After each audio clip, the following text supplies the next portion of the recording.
मैं ये सोच कर उसके दर से उठा था कि वो रोक लेती, मना लेगी मुझको।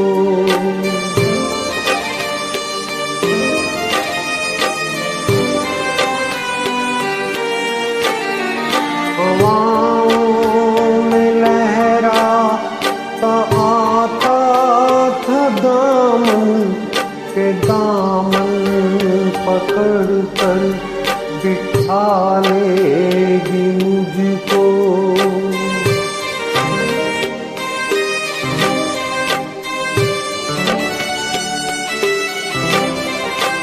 कदम के अंदाज से उठ रहे थे कि आवाज देके बुला लेगी मुझको।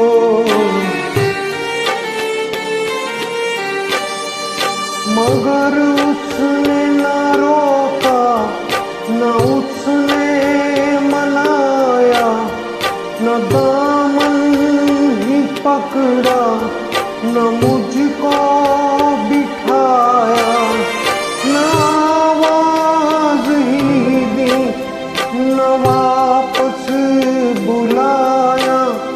मैं आहिस्ता ही बढ़ता ही आया, यहाँ तक के उससे जुदा